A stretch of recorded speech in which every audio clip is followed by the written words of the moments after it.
What is up, guys? Welcome back to another video.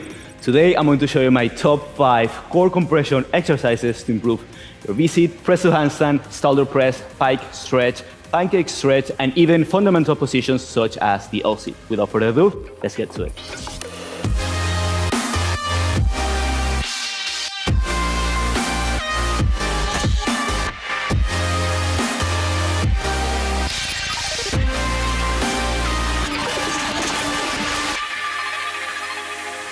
Alright guys, core compression. Core compression is one of those overlooked aspects, especially in the calisthenics community, and one of those aspects that if you want to get certain skills, they stay in a different category than planche, front lever, and those type of skills. For that one, you can take top 5 core exercises for calisthenics skills. I'm going to put it up right here. But core compression is our ability to basically get our chest and our abdomen as close to our thighs and our entire thighs. So basically our ability to get right here. Now, if I'm using my hands, they would be a passive stretch. So I am passively getting into that position. The same if you do, for example, a seated forward fold. What active core compression means is your ability to not only, let's actually go to the ground, not only fall completely, your ability to even lift your legs actively and compress, basically, the lower portion to the upper portion or vice versa. The muscles that are involved in this action will be mostly your hip flexors. You have the iliopsoas, which basically crosses the entire hip joint. It attaches to your vertebra and it attaches to the femur as well. It's one of those muscles that crosses the most amount of joints. And what it does is basically hip flexion among many other postural and other actions of the muscles, but what it does is hip flexion. Another muscle that creates hip flexion is going to be your rectus femoris, which is one of the 4 muscles from your entire quadriceps. 4 muscles. The rectus femoris is the only quad muscle that actually attaches to the hip joint, and it attaches right below, somewhere in the tibia.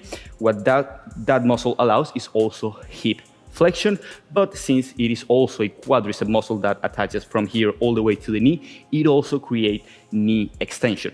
The other 3 quadricep muscles only do knee extension. So what I'm going with all these fancy terms, which you don't need to remember, it is that the muscles responsible for hip flexion are mostly your iliopsoas complex as well as the rectus femoris. Now, how do we kind of isolate, and why is this important to know? It is because some people, once they try, for example, an L-sit, they can get their leg straight, but the leg is slightly bent, because you can raise up to here, and that's purely iliopsoas complex doing the motion. And once you extend the knee, then your rectus femoris, this huge muscle right here, also plays a huge role. So if you are one person that into an L-sit, you are kind of like this, or even if you're into V-sit and your legs get up to here, couple things can happen. The first one and the biggest recommendation for this video is get very loose hamstrings. Stretch your hamstrings as much as possible. I want to make an anecdotal story about that, is that my compression, these are my top 5, that if I had to choose only 5, this would be it. However, I got my compression being very serious with my yoga practice. We do a lot of forward foldings, we do a lot of ballistic stretching, we do a lot of active mobility and active flexibility and different positions that I cannot include in this video. So if you guys want a full routine where we literally going to stretch your hamstrings like crazy and we're gonna work on those hip flexors and core compression like crazy, leave it in the comment section down below and we'll do a follow along. But these are 5 exercises that even though I got my compression with those, these literally supercharge my compression, and these are what allow me to get my L-sit to the point that I have it, my V-sit, my press to handstand, my shoulder press, and all those compression positions. With that being said, we also, besides the lower portion coming up, we also need the upper portion coming down, or depending on where you are doing the position, and that is mostly by your rectus abdominis. So your ability to actively flex your spine, and my spine is in flexion, but I'm contracting my abs in order to get to this position. That, combined with the hip flexors, both the iliopsoas and the rectus femoris, is what gives that compression strength. Keeping that in mind, we're going to begin with the first exercise, which is going to be, of course, the L-sit. Let's demonstrate that on the deep bar. You can check our full LSIT tutorial. I don't want to get into too much detail about the LSIT, but we'll get into some regressions, progressions, and the application of the LSIT when it comes to compression strength. The LSIT, the easiest place that you can do it is on a deep bar, just because you have that range of motion to lift your legs, and you can get up to here, you can get up to here, you can play around with it. If you do it on the parallels, you have a little bit less space, and if you do it on the floor, you have even less space, so you need to push even more. So the LSIT is this position right here. I want you to not send your hips back. This could be because you are super flexible but not that strong. I want you to push the hip forwards and create a 90-degree angle.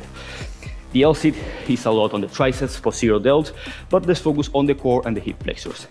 The LSIT, most people say that it's a core exercise, which it is a core exercise, and I also categorize the hip flexors within our entire core, but people think that it's your six-pack because it's actually pretty tense, but they work mostly as a stabilizer.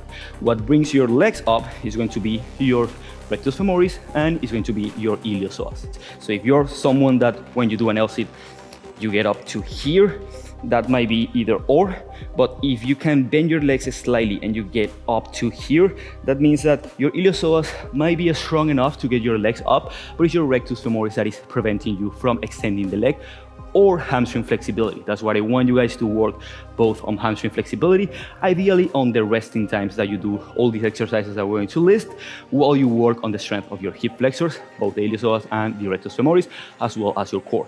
Now, for the LSIT, we literally, as you push your hip forward, we enter into a slight posterior pelvic tilt, kind of neutral, to involve a little bit more on the lower core. So it's not only hip flexor, we also want to activate the lower core. We're going to be doing exercises that preferentiate this area instead of the hip flexors, as well as doing some exercises to emphasize the hip flexors. So that is the LSIT. If you don't have the LSIT, we're going to go into the regressions for this particular movement. And even if you have the LSIT, the regressions are going to help you because it's going to be dynamic movements towards the LSIT, and then we go into the progressions or the more advanced variations. So if you don't have an LSIT, best recommendation, two things. First, work with tuck LSIT on a 90-degree angle to really get that isometric strength, and then work on lifting your legs up and down as slow and as controlled as possible, trying to push your hip forward. So right here and down. Here, small flex from the lumbar spine and down. Then another one will be knee raises up to here and down, keeping those hips forward, up and down. That form that I show right there, that is mostly hip flexor dominant because we're not flexing that much from our lower spine. If you want to emphasize more the lower core, because maybe you realize that you have a strong hip flexors, you can have your leg right here, but you're struggling really to use your core, this part of your core, your rectus abdominals, then I would encourage you to, not momentum, but once you get here, flex a little bit and then down, flex and down. And to really emphasize the lower fibers of your core, then I will go into knee raises, because you can take the rectus femoris out of the equation. You can really focus on flexing from the spine up and down, up. You can go all the way down and all the way down, up, to really focus on the lower fibers of your abdominals. Those are the variations and the regressions that I would use to get towards my LSIT. Once you have the LSIT, you have a couple options. You can either challenge yourself and do it on parallels. You have left space to lift your legs, which is going to challenge you more to really get that compression. Or you can do it on blocks. You can start right here. This one is really hard to balance. Then you can move it on up to here, actually, right here, right here, right here. You have 3 settings to begin lowering, or any elevation that allows you to do the LSIT. Once you get more advanced, you can begin getting the LSIT on the floor. Last recommendation is as progressions for this exercise. You're gonna put either ankle weights. I remember on the time that I really got my compression, I was putting ankle weights for all the exercises that we're gonna list. So just keep that in mind. I'm not gonna be repeating every time. Ankle weights for all the exercises is going to be your progression to make it harder. LSIT on the floor with ankle weights, 15-second hold with a 60-second rest. 4 sets is a core killer. Whoever does that, I believe they already got an LSIT, or they're missing a component that we're gonna be seeing on the other exercises. LSIT, we cannot overlook the importance of this exercise.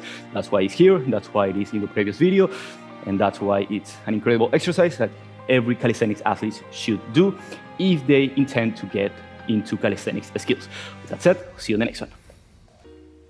All right, guys, for this second exercise, we got another one from our latest video. For good reason, it has to be here, and that is toes to bar.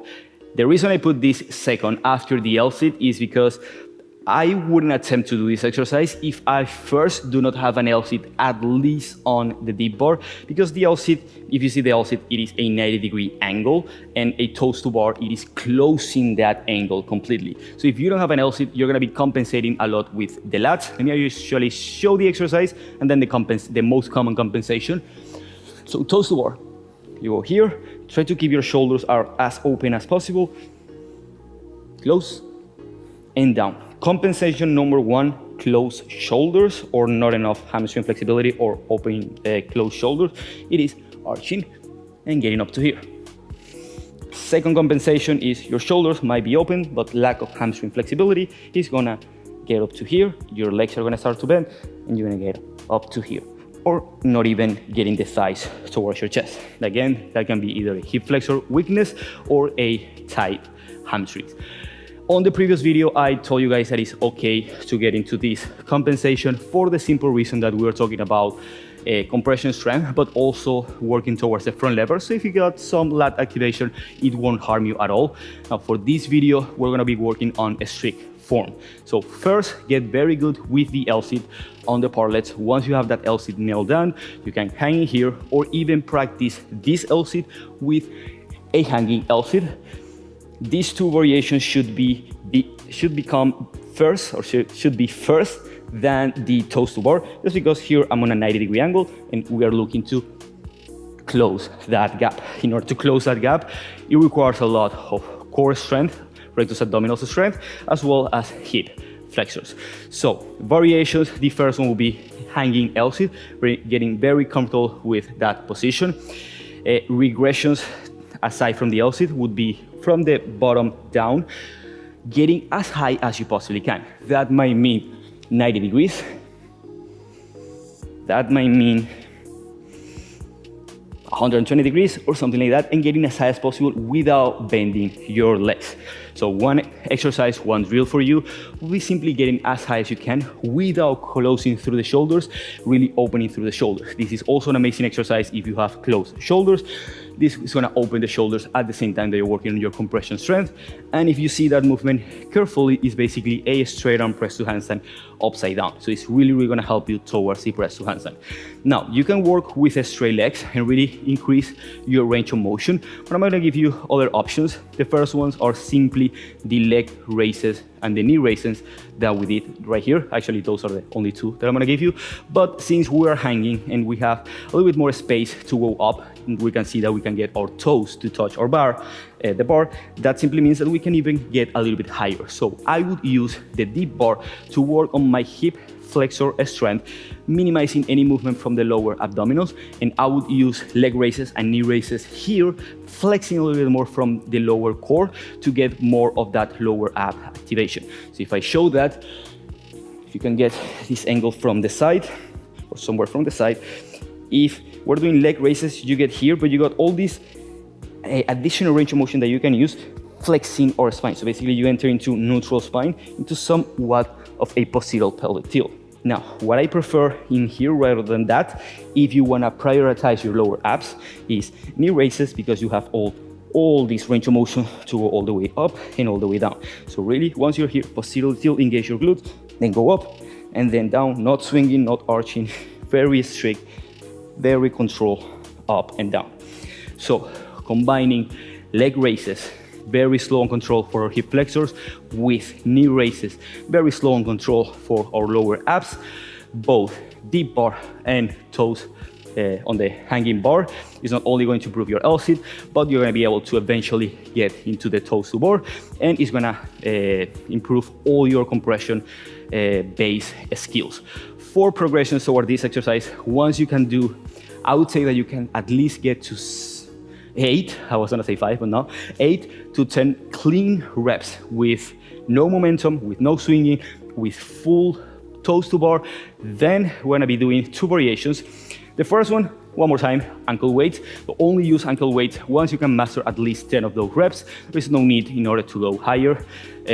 You can get 2 to 3 reps with ankle weights, but it's better to get 10 without them, unless you're using 1 or 2 kilograms, and maybe you can work on a lower rep range, but at least 5 or 6 on each single set. If not, stick to the leg raises, stick to the knee raises, stick to the L-sit until you advance towards the toe-to bar. The advanced variation is using a shoulder bar.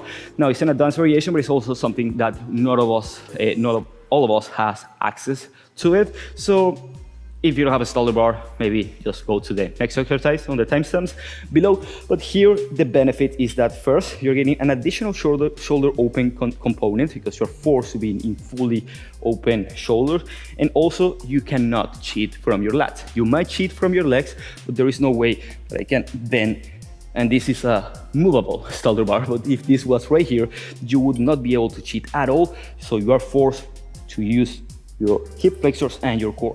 This is a great angle to actually see the difference when I use my hip flexors and when I transfer to the lower abdomens. So here, hip flexor, hip flexor, hip flexor, then you begin to posteriorly tilt, begin to engage the rectus abdominals, and then you go all the way up. As you see, my spine begins to flex, my hips begin to come up, but you want to actually keep the hips as close to the bar or as close to the space that you have if you are using a regular bar, as close to it as possible while you're raising your legs, because you want to get as much compression as possible here without too much of the roundiness. But simply do your best. There is no need to overthink this type of exercise. Simply get very good with leg raises, knee raises, toes to bar. You can even bend your legs slightly. Meanwhile, as long as you're working on your hamstring flexibility and your active mobility while you're slightly bending your knees, there's nothing wrong about that. But I wouldn't try to go toes to bar with my knees bent. I would actually really work on knee raises as high as I can go, and I will go in leg raises aiming for that toes to bar as high as I can go, keeping that leg straight, because I see many people that get super strong even on their V-sit, but they still cannot get this leg straight. So they are becoming super strong in their core, but their body might be imbalanced and they're not building that strength on the psoas major and the iliacus. With that being said, I'll see you on the next one. Right, family, we move on to the third exercise, which is halfway, because as the previous video, we got a bonus one, so make sure to stick to the end of the video. We got 6 exercises, plus all the variations, you know how many they are.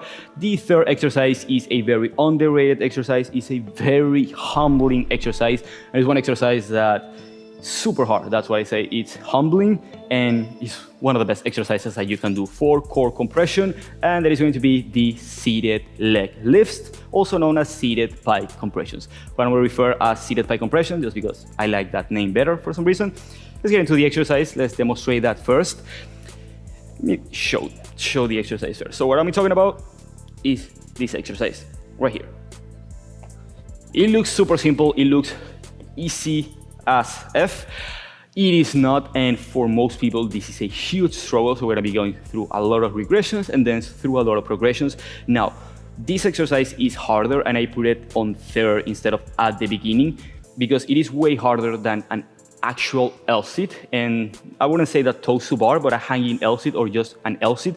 This exercise is harder for one simple reason. The reason is that an L-sit is this position right here. Imagine I'm removing my hands. We are in a 90-degree position, which is you can call it a 90-degree of compression. When we do, or when we lift our legs, even if it's 1 single inch, we are closing that gap. So it's not longer 90-degree, it should be around 80 or even getting into a more compression state. That's the reason why it is on the third exercise. This exercise will help your L-sit, but I would encourage you to get the L-sit first so you get a hang of how it is that your hip flexors work as well in accordance to your rectus abdominals. This exercise, I don't put it on the SM Academy workout programs, for example, until phase number 2. And on phase number 1, they have the L-sit, and it's actually a requirement to get the L-sit. What I'm trying to say is that this exercise, some people say that it's super easy, and they put it even in beginners workout programs, but this is not the case. I've seen it not on myself because I got the compression very early on, but on my peeps, on my colleagues, on all the clients, online clients, on the entire community, that they really struggle with this exercise. So let's go through some progressions, some regressions, but just keep in mind that it's very, very hard and that you want to be working this as you work towards the L-sit. Do not get frustrated with this exercise. This will help the L-sit will help this, but get the L-sit first. So seated pike compressions, let's go through the form first. Some people like to stand against a wall for the simple reason that we can cheat ourselves rocking back. I could encourage you that if you don't have the proprioceptive awareness and if you really want to be strict to yourself, but if you just feel your seat bones, where the two little bony parts that you have beneath how much skin you have on your butt, depending if you feel your seat bones and you feel like these are your seat bones, if you feel like you're doing this and you're getting to that posterior pelvic tilt way too much, you're rocking way too back, that means that you might be compensating too much. But as I'm gonna see on the regressions, there is no so bad to actually lean back. But the idea of this exercise, the final form of this exercise, is the more forward your hands are, the harder it's going to be, the more closer they're going to be. So the final form of this exercise, harder variation would be hands right here, palms down, up 1 inch of the floor, up 1 inch of the floor, and you can also work on holds. So you can do 10 reps and hold at the top, or you can, in another day, just work on isometric holds. The easier variation, but still a final version of this exercise to begin with, is with your hands right here. Or even you can begin on your fingertips, try to leave your chest as much as possible. You kind of get into that anterior pelvic tilt, but as your legs raises and you use that lower abdominal, you might get into a neutral to posterior pelvic tilt. But try, if you want to fall forward, you really want to create that anterior pelvic tilt to really stretch into the hamstrings. So play around with either fingertips right here, any progression that when you film yourself, you are getting at least this movement, doesn't have to be too high, and you are not rocking back like crazy. If you're rocking back like crazy and your hands are right here and you cannot even lift, or if you sit up 90 degrees, you place your hands right here and they don't lift at all, that may mean that you have either super weak hip flexors or lower core, or your hamstrings are super tight. This is another exercise where I do 1 set and I go right away into a seated forward fold and I repeat for 3 to 4 sets, depending on what you're doing. So if you are sitting right here and you're really struggling to get your legs up, the variation that I want to present to you is going to be a two-fold. What we want to do in this case is increase that angle. So instead of 90-degree angle, we go a little bit behind. So there are 2 ways that we can do that. It's either leaning behind, which it's easier to cheat, and the second one is, if you don't know if you can see that over there, we'll be elevating ourselves to replicate this angle. Let me actually demonstrate that. So you would be leaning back, you keep a slight anterior pelvic tilt to really lift your chest up, but a small flexion right here to really keep that core engaged. And I place your hands either right here or behind, whenever you feel comfortable, and you're gonna begin with only 1 leg as high as you can, keeping your chest up, not rounding back, but finding that leaning. If you can be right here, it's even better, but if that's too much and you cannot lift it, send your hip, your torso back and work right here up and down. Your leg is completely straight. If you get here, then it starts to bend, only raise up to here to work with that quad activation. 1 leg, then on the other side, make sure you balance yourself out. Really keeping it straight. It's not that you're sitting and only doing that, because if you can do this, you can definitely do this. So it's about increasing the range. Once you can do 1 leg at a time, maybe you can place with 2 legs, which for that one you have to lean a little bit more backwards, just because gravity also plays its role. It's not only biomechanics, but we also have physics. Back to the exercise. Now the variation, we're gonna do exactly the same, but we're gonna be using an elevation. What I have right here is just a table with a block to elevate it and make it a little bit inclined. You can use any surface, and if you go to like parks and stuff, you can find some bench like this. The wall is optional as long as this is stable. I need the wall, if not this will fall back, but as long as this is stable, but the wall might present a benefit when it comes to being straight and without cheating the exercise. So what I'm doing right here, if you see my angle, is basically a little bit more than 90 degrees, which basically increase the decrease the range of motion that I have to go. This exercise is so hard because we're working on basically an end range of compression strength. It's not going from standing to here, it's going from here to even more compressed, basically like going from LC to a toes to bar. That's why it is so hard. That's why I want you guys to be patient with it. So sit up tall and simply either have your hands right here, or ideally you have something to adjust, or you can just be right here and work on one leg up. One leg up. You can do 10 on one side plus 8 hold. You can do the other side plus 8 hold. And simply you are basically increasing the range of motion. As you get more advanced, then you can begin right here. You lean back a little bit, one leg, then both legs, and eventually get into the position that at the beginning, the first time that you do this exercise, if you begin right there, it's going to be this.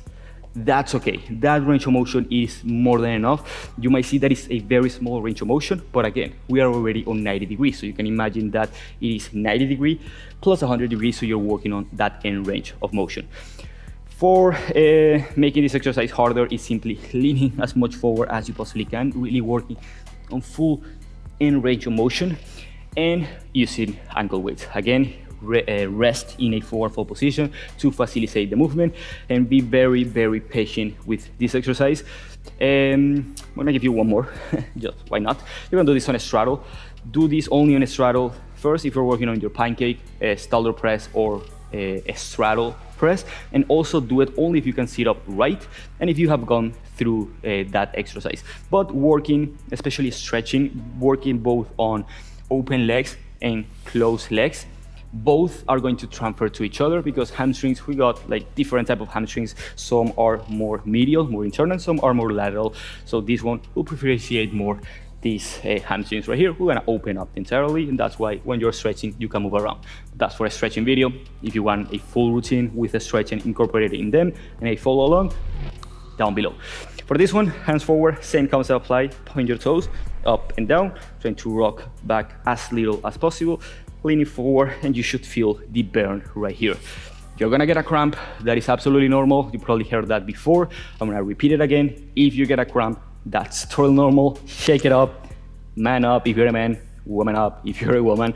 Just give it a little shake and eventually it'll go away. It's gonna come back once you increase the intensity of the exercise, and that's what we want. So you do want a cramp, you do not want a crazy pain, but you're gonna get some cramp in order to build a strength, especially in the rectus femoris in that specific case of the cramp. With that being said, I'll see you on the next one. Right, family, moving on to the fourth exercise is going to be a bit more intense. So I really encourage you to get very good, at least with the first two, the L-sit and all the leg raises variations, then seated plie compressions, and this one, especially if you are working towards the V-sit. This is the exercise that I used the most in the past, that I still use, and that is, I believe, to be one of the greatest exercises for the V-sit. What I'm talking about is V swings, or tuck V swings. Might have another name, but that's the name that I give you. So let me show that exercise first. So we're gonna do a regular knee raise or leg raise. For beginners or for intermediate practitioners, you can go into the tuck knee. Both has its benefits, and then a straight legs. Let me show those two variations. The first one, it is tuck knee raises. See, yes, I'm swinging. Yes, I'm doing momentum. Yes, that's the purpose of the exercise. Go up. You get as high as you can go. So to get the knees to touch your forehead, and you lean back. The other variation would be legs straight, down, up, down. Really driving those hips forward as much as you can. So the only variations and regressions for this exercise that I would give you would be to simply work on a very slower, smaller range of motion, both with your knees tucked and with your legs straight. Basically, you're getting higher than what your body is able to hold. That's why it's an amazing exercise, because yes, I'm using some momentum, but the height that I get on both the tuck V-sit and the straight leg V-sit, it is way, way higher than what I can control. So we are getting that small isometric contraction once we get to the top. At the same time, we're getting especially that eccentric contraction. So yes, we're using the momentum to go up, but I really want you to control the negative as you're coming down. This exercise will basically open new possibilities of what your body can do. Maybe you think that you don't have the flexibility to go from an L sit into a V sit, but if you try that exercise, you might see that you're able to raise those legs up. Combining that with that eccentric contraction is gonna make you a super beast on the L sit and on the V sit. I would highly encourage you that if you are into V sit training, incorporate this at least 3 times per week at the end of your workouts. You're gonna either do it on tuck one day and then do it on straight the other day. It's a different feeling. When you do it on tuck, you really are prioritizing that spinal flexion as you get into the exercise, and when you're doing with your legs straight, you're also flexing from the spine to go up, but it's more so the driving of the knees forward, and it's harder actually to control because of gravity and because your legs are straight. So give it a shot, both of them. Be very careful. You can absolutely smash not your face, but the back of your head. You can really lean back. As you are leaning back, I'm gonna do final demonstration. As you're leaning back and your hips are coming forward, do not lean back way too much because you are going to fall. It is a contrabalance of your hips coming up. Then as your hips begin to get even higher, then you can lean back because you will contrabalance the weight. But if your hips are right here and you lean back way too much, then you're gonna fall in your face, the same way that if you lifted too much and you lean back too much, you're still gonna fall in your face. So your arms, try to work with them, keep them completely straight, and the only thing that is moving is your hips. And I say that because the more you lean back, the more dangers you have of actually falling back, but nothing wrong with your arms moving a little bit behind. You might see some L sits that your arms are straight, V sits, and your legs are right here, and you might see some V sits that your arms are like here and your legs are still right here. It's a different type of strength. You're using different muscles. When you lean back, you're using more your triceps and your posterior delt. When you're really getting that hips up, keeping your arms straight, it's more about compression, core compression strength, which is what we're talking about on this video. So for the other variations and this plain tutorial might work, let me know in the comment section if you want that. So as you see, my arms lean back, but not as much. The more I lean back, the more I do that, the more dangers I get. So lean forward and back at the same time to get as high as you can go. Fast do not mean on control. Fast and explosive do not mean doing it just because you want to get the reps out. It means going fast, really driving without those type 2 muscle fibers, the fast 2 muscle fibers, and then really controlling that negative as you're coming down. Amazing exercise, especially for the V-sit, but for overall core compression strength and core compression in general. I'll see you on the next one. All right, family, for the 5th exercise, we're coming into a new category, which is going to be mobility. So all the exercises that we did, they target mobility because as you are strengthening your hip flexors and as you are strengthening your core, you are both stretching your hamstrings and stretching your rectus spinae to get into that spinal flexion.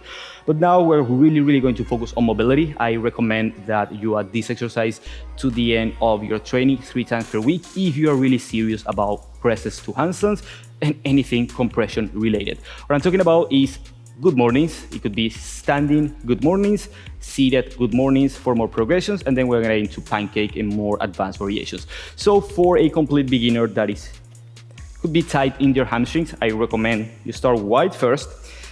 The exercise, demonstrate the exercise. You go forward, and then you come down. As you can see, I'm only going to the depth that I can keep my back flat. If this begins to happen, then I stop the range of motion and then I go back. And you drive with your hips, no lumbar extension. Just like in the previous video, you create hip extension, you arch, and then neutral pelvis, and you engage those glutes. This is an active mobility exercise for the hamstrings specifically to really get our torso as close to our thighs as possible. We recommend to begin with your hands behind. The biggest cue that I want to give you is anteriorly tilt your pelvis as much as you possibly can. Really keep extending through the entire spine as much as you can, and keep that anterior pelvic tilt that is going to lengthen the hamstrings. Go as far as you can go, and then build yourself back up. You have a couple modifications on this one and progressions how to make it harder. You can either get to the floor or elevate it and do it without weight, or you can do it standing without weight. Let me actually do a standing with weight before we get into the seated variations. So standing, you grab a plate or be compassionate with yourself, a 10-pound dumbbell, 50-pound dumbbell, something light, or even a plate that is 10 pounds. A plate is just more comfortable than a dumbbell. You put it behind your back. Only do this if you have at least of 90 degrees when you're coming down with your back flat, and you can do 10 reps comfortably without pain in your hamstrings. You go here, same movement, and then all the way up, you drive with your hips and your glutes to create a hip extension. That is with weights. Now let's move on into the floor. If you cannot get into 90 degrees without weight, then only work to the range of motion that you can manage, then bring yourself back up. Eventually you're gonna be able to get into that 90 degree if you combine this with the other exercises and with hamstring stretches. Once you can do 90 degree with a couple reps, and once you can put some 25 plate and go for like 10 reps, you can go to the floor. And I would only do it on the floor if first you can sit up upright, and second if you can lean forward and then pull back with your back flat, at least closing about 20 degrees of leaning forward, of hip flexion, without arching the lumbar spine.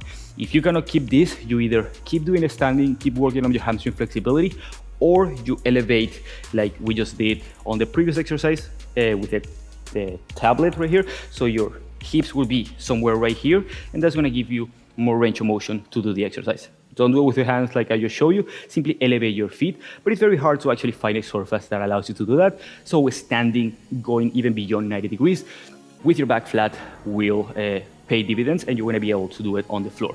Once you are able to sit up on the floor, one thing that I wanna mention both in the seated and on standing is what we're trying to target the most is our hamstrings. If I go super wide into abduction, you're gonna feel it right here.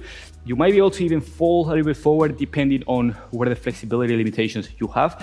But as a rule of thumb, for targeting the hamstrings, keep a 90-degree angle, whether you're standing or whether you're sitting down, and you're really gonna feel it on the hamstrings, more on the middle side, like I talked about, but you're gonna feel it on the hamstrings, not so much on the abductors. You anteriorly tilt your pelvis, you externally rotate your legs, not too much.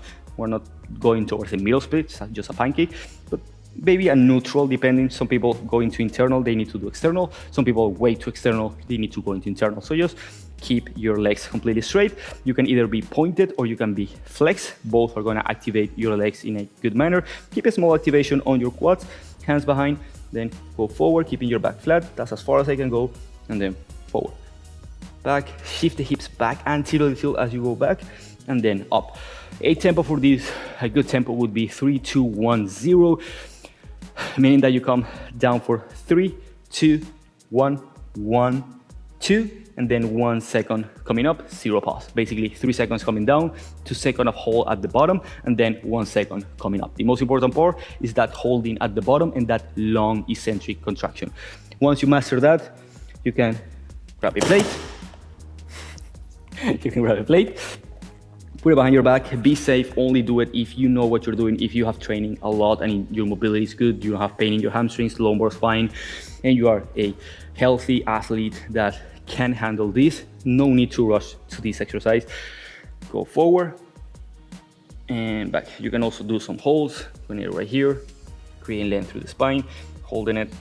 You can also do some PNF, holding it for 5 seconds as much as you can. You tense everything up, 5, 4, 3, 2, 1, and then you can relax. And obviously your spine is going to round at that moment, but that's totally okay. When we are stretching our hamstrings, we do want to get into that anterior pelvic tilt, and we do want to fall as flat as we possibly can, but eventually our lumbar spine, it is going to round. As long as we keep that anterior pelvic tilt action, sending our hips back, and we just create length through the spine without rounding back, you are going to get the best out of this exercise. So begin standing, moving out to an elevated surface, bring it out down to the floor, then up some weights and do either pulses, either PNF, or either some holds on that position. I'll see you on the bonus one. All right, family, for the 6th exercise, we have another controversial one, just like the previous video. That's why I'm putting it at the end. Just be careful with this exercise. Some of you might see it and might say, you're crazy, you are fucking up yourself, your spine is gonna go to I don't know where. Some of you that actually understand the exercise or have done it yourself or have done some research about this exercise, it is absolutely safe to do if you do it right and if you progressively overload the exercise correctly. So 2 things: 1, keep good form, and 3 things. First, warm up. Second, keep good form. And third, do not rush to increasing weight in this exercise, because we're going to be increasing weight. And whatever I just said about this exercise, it applies to every single exercise ever if you want to minimize injuries. Your body's a machine. It can adapt to absolutely anything without the absolutely to many things that sometimes knee passing my toes. That's not a bad thing either. But what I'm talking about here is the Jefferson curl. So let me actually demonstrate that without weight, and then we're gonna be talking about a little bit of the exercise and how you can progress towards this exercise. So you're gonna begin on a box or something tall that you can reach down. It doesn't have to be that tall, depending on your flexibility and what you're grabbing. And it's a different type of folding than the forward fold that we do right here with our anterior pelvic tilt. In this case, we actually keep a posterior pelvic tilt and we focus mostly on spinal flexion rather than the flexibility of the hamstrings. Of course, you're gonna stress your hamstrings once you get into that maximal hip flexion, but the most or the emphasis of this exercise is rounding our spine. When we round, we activate the opposite muscle, which is our core. So keep your rectus abdominals. I don't want to keep calling the core because all the core muscles that we have. Your front side of the core, keep it engaged throughout the entire range of motion, 1 vertebra at a time, beginning from the cervical, ending up into your lumbar spine. So begin right here. You round from the cervical spine, which is one of the ones that has the most amount of mobility, all the way, and you begin getting into the thoracic spine. You activate your core slightly, and you get mid-thoracic, lower thoracic, then you get into lumbar, and you get into the bottom position. Once you get into the bottom position, you can begin extending, doing a slight anterior pelvic tilt, couple hold, 1, 2 to 3 second hold right here, and then you reverse the motion. You begin from your pelvis, posteriorly tilt, you begin raising up, engage your core to go up, go into lumbar extension, thoracic extension, upper thoracic extension, shin lifting last. That is the exercise. It is to actively mobilize your spine to create a spinal flexion while contracting your core, so you protect especially your lumbar spine and your cervical spine are the 2 more dangerous positions because they are not protected by your rib cage. So really build it slow. It's a segmented movement, meaning that you go from 1 vertebra at a time. If at any point you feel like you're dropping way too fast or you are not controlling or you don't know in which part of your spine you are, then stop the movement and just work on a smaller range of motion until you feel the movement. This is not only an active mobility exercise, an amazing active mobility exercise, but it's also a exercise that is going to build awareness in your entire body. Just for example, like spinal wave, which we mentioned on top 10 exercises for doing it every day. I'm gonna link it up right here. But this exercise, if you wanna make it harder, I'm grabbing a 20 pounds. I build it up to this point. I can go a little bit heavier, but sometimes it's not necessary to go heavier. You wanna shoot for 6 to 10 reps. 20 pounds might be a lot, and I really recommend to start with no weight for a lot of weeks until you feel no pain, until you are seeing the progress in other movements such as the LC, the press to handstand, and then eventually add a little bit of weight. And let me actually do it with the weight while talking so you get the idea one more time. So we begin with a light weight. You begin standing tall, cervical spine, upper thoracic, mid-thoracic. Try to not send the hips back that much, but keep them there. Focus the movement on the spine. As you lower down, slide that weight down. Then once you get to the bottom, you are allowed to get into an anterior pelvic tilt to get a little more on the hamstrings.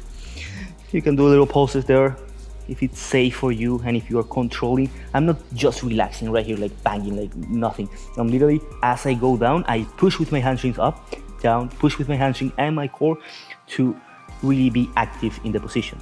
So not completely relaxed, but stay some active by pressing with the heels. Once you get to the bottom, you begin one more time. Lumbar, core engage, upper thoracic, or mid-thoracic, upper thoracic, shin lifting last. So that is the exercise. It's a pretty controversial one. Let me know down below, what do you think of Jefferson curls? in general? Do you think it's wrong? Do you think it's not? There are a lot of debates about this exercise, but the most amount of research it is that it is a safe exercise. And if you build it slowly and if you do the exercise right, then you're gonna be able to do this exercise. So there you have it, guys. These are my top 5 or 10 or 20 core exercises to improve your core compression and to really get into those V-sit, those L-sits, those press to handstands, even mana if you wanna get there. We do include these exercises on most of our calisthenic phases because we see the value on them. There are some strong people that can planche, that can front lever, and they cannot even touch their toes. We also have some amazing flexible yogis that can touch their toes. They're super flexible in their hamstrings, but they do not have that active hip compression strength, which is required for everyday movement and most importantly for advanced movement. We take that into consideration, and we actually give you this exercise on our programs, but as always, we give you the not variations or regressions, but we give you the modifications. If you have any pain doing this exercise, there is no point. If you have herniated disc, if you have a spinal stenosis or anything on your spine that causes you pain and that you're not able to do this exercise, or any back bend or any something that involves your spine, there is no point of you doing it. That's why some workout programs, they put you just do this exercise, and most people fucked up themselves because most people that get into those workout programs are there to learn and to see what works for them, not to follow a standard workout program and either to not get results or get injured along the way. We take those details into consideration in all our workout programs. You can check all the information down in the description. With that being said, if you really enjoyed this video, make sure to give a thumbs up to support the channel. Subscribe to the channel if you're new here. Make sure to hit that bell button so you get notified every time we upload a new video. And that's it. With that being said, I will see you all next week. Much love.